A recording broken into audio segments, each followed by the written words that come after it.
جس خوبصورتی سے انہوں نے اللہ کا قرآن پوری دنیا کے مسلمانوں کو سنایا، ان کا لحن، ان کا لہجہ، ان کا انداز، ان کا زہد، ان کا ورع، ان کا تقوی، ان کی چال، ان کی گفتار، ان کی تقاریر، ان کے جملے، ان کا پڑھا ہوا قرآن، ان کے ادا کیے ہوئے اشعار، ان کے کیے ہوئے خطابات، حرم مکی میں اپنے گزرے ہوئے وقت کو یاد کرتے ہوئے روتے ہوئے انہوں نے بڑے خوبصورت اشعار پڑھے ہیں۔ واحد امام تھے جو تنخواہ نہیں لیتے تھے، گھر سے ہی متمول مالدار اور تاجر فیملی سے تعلق رکھتے تھے۔ فی سبیل اللہ 32 سال انہوں نے حرم مکی میں وقت گزارا۔ نماز میں شیخ سعود الشریم کو سنا ہے تو آپ کو یوٹیوب کے قاری لطف نہیں دیں گے، جو لطف فضیلت الشیخ ڈاکٹر سعود الشریم کا لہجہ، ان کا لحن، ان کی آواز اور ان کی قرات اور ان کا سوز اور ان کی شخصیت میں جو اللہ نے تقوی رکھا تھا، اس کی بنیاد پر جو آواز آتی تھی۔ بسم اللہ الرحمن الرحیم، السلام علیکم، میرا نام عدیل احمد آزاد ہے، ایک نئے ویلاگ میں خوش آمدید۔ کچھ وقت پہلے ہم نے آپ کو امکانی طور پر ایک خبر سے آگاہ کیا تھا کہ فضیلت الشیخ ڈاکٹر سعود الشریم حرم مکی کی امامت اور خطابت سے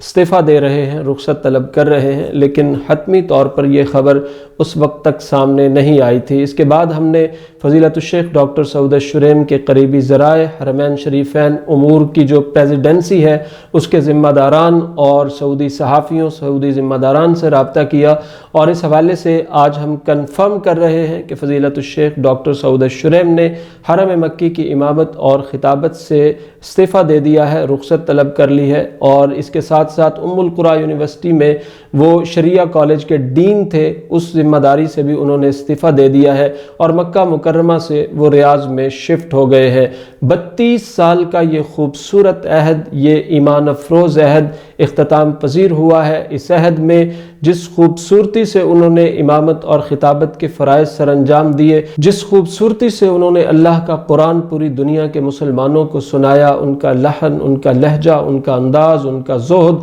ان کا ورع، ان کا تقوی، ان کی چال، ان کی گفتار، ان کی تقاریر، ان کے جملے، ان کا پڑھا ہوا قرآن، ان کے ادا کیے ہوئے اشعار، ان کے کیے ہوئے خطابات اور ان کے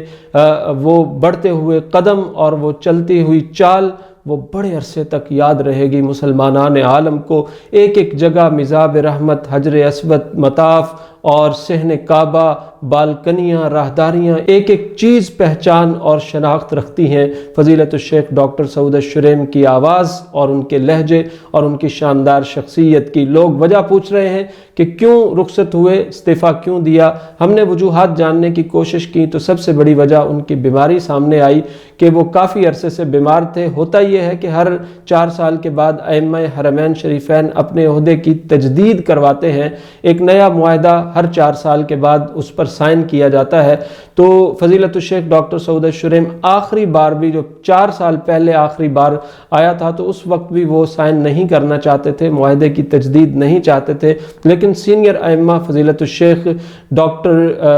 عبد الرحمن السدیس اور دیگر ائمہ کرام نے مل کر انہیں راضی کیا، تو شیخ سعود الشریم نے ایک بار دستخط کر دی اور 4 سال مزید انہوں نے گزارے، لیکن اس بار انہوں نے دستخط نہیں کیے اور الوداعی اشعار پڑھ کر انہوں نے حرم مکی سے رخصت طلب کی ہے، جس میں حرم مکی میں اپنے گزرے ہوئے وقت کو یاد کرتے ہوئے روتے ہوئے انہوں نے بڑے خوبصورت اشعار پڑھے ہیں، اور اس کے ساتھ ساتھ انہوں نے آل سعود کا شکریہ ادا کیا ہے، خادم الحرمین الشریفین ملک سلمان بن عبدالعزیز کا شکریہ ادا کیا ہے، سعودی حکمرانوں کا شکریہ ادا کیا ہے، اپنے دوستوں کا شکریہ ادا کیا ہے، اور مکہ مکرمہ سے وہ ریاض شفٹ ہو گئے ہیں۔ ایک وجہ یہ بھی بتلائی جا رہی ہے کہ نئے ائمہ کرام چونکہ اب آ رہے ہیں اور ان کی تعداد میں اضافہ بھی ہو رہا ہے، اور حالیہ دنوں میں ہم نے یہ بھی دیکھا ہے جب 12 ربیع الاول کے بعد، یعنی اس سال 12 ربیع الاول میں آخری نماز انہوں نے مغرب کے وقت ادا کروائی تھی، جماعت کروائی تھی، اس کے بعد وہ مسجد الحرام تشریف نہیں لائے، تو اس کے بعد ڈاکٹر یاسر الدوسری حافظہ اللہ کو شیخ سعود الشریم کی جگہ پر خطیب حرم مقرر کر دیا گیا ہے، یعنی یہ تعیناتی بھی ہو گئی ہے کہ شیخ سعود الشریم چلے گئے ہیں تو شیخ ڈاکٹر یاسر الدوسری اب ان کی جگہ پر خطیب حرم ہوں گے، مسجد الحرام میں خطیب ہوں گے۔ امام تو وہ پہلے سے ہی تھے لیکن اب اب انہیں بطور خطیب بھی ان کی تعیناتی ہو گئی ہے اور شیخ سعود الشریم کی رخصت کو منظور کر لیا گیا ہے۔ تصنیف و تالیف کا کام کرنا چاہتے ہیں، ریاض میں وقت گزارنا چاہتے ہیں۔ ایک اور کوشش بھی جاری ہے ائمہ حرمین کی طرف سے، امور حرمین شریفین کی پریزیڈنسی کی طرف سے اور اہم سعودی ذمہ داران کی طرف سے کہ شیخ سعود الشریم کو رمضان میں ایک بار لایا جائے گا اور ان سے درخواست کی جائے گی کہ وہ رمضان المبارک میں تشریف لایا کریں اور بعض اوقات جو بھی ترتیب ہوگی اس ترتیب سے وہ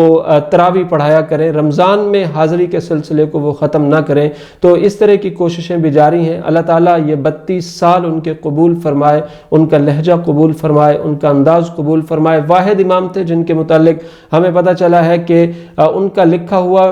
جو پی ایچ ڈی کا تھیسز ہے، ڈاکٹریٹ کی جو ان کی ریسرچ ہے، وہ سب سے زیادہ سعودی عرب میں چھپی اور ڈاکٹریٹ میں ان کے مقالے کے نگران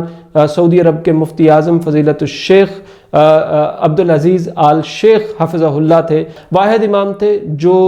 تنخواہ نہیں لیتے تھے، گھر سے ہی متمول مالدار اور تاجر فیملی سے تعلق رکھتے تھے۔ فی سبیل اللہ 32 سال انہوں نے حرم مکی میں وقت گزارا اور نمازیں پڑھائیں اور لوگوں کو تراویحیں پڑھائیں اور لوگوں کو خطبات سنائے۔ بڑا خوبصورت وقت فضیلت الشیخ ڈاکٹر سعود الشریم نے گزارا۔ 13 کتابوں کے مصنف، ڈین شریعہ کالج ام القریٰ یونیورسٹی، امام اور خطیب مسجد الحرام، زہد و ورع میں بے مثال شخصیت، اپنے لہجے میں بے مثال شخصیت، شاندار کردار کے حامل بہترین استاد اور شاندار قاری، مقری، ادیب، شاعر اور بڑے خوبصورت انسان فضیلت الشیخ ڈاکٹر سعود الشریم کے لیے ہم اللہ تعالیٰ سے دعا گو ہیں۔ اللہ تعالیٰ ان کی حسنات کو قبول فرمائے، ان کی خدمات کو قبول فرمائے، انہیں صحت و سلامتی عطا فرمائے۔ ایسے اشخاص جو ہیں وہ اللہ سبحانہ و تعالیٰ کی نشانیوں میں سے ایک نشانی ہوتے ہیں۔ کس قدر رقت آمیز ان کی آواز تھی اور کتنے رقیق القلب وہ انسان تھے، یہ وہی لوگ جانتے ہیں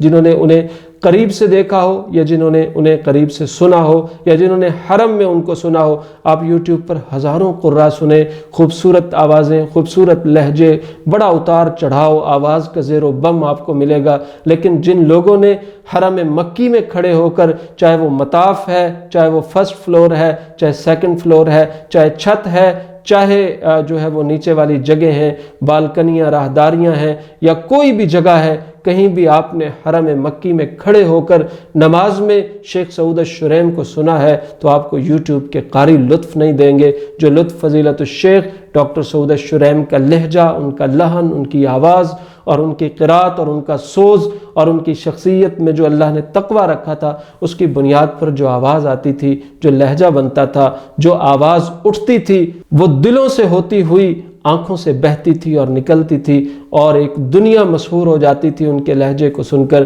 ان کی آواز کو سن کے، ان کے قرآن کو سن کے۔ اللہ تعالیٰ اس قرآن کے بدلے جو ہے انہیں بہترین جزائے خیر عطا فرمائے، اللہ تعالیٰ ان کی حفاظت فرمائے، انہیں صحت عطا فرمائے اور ان کے قلم سے بہترین کتابیں نکلیں، ان کی آواز سے مزید نور پھیلے، مزید قرآن دنیا تک پہنچے۔ ہماری طرف سے اللہ سبحانہ و تعالیٰ انہیں بہترین جزائے خیر عطا فرمائے۔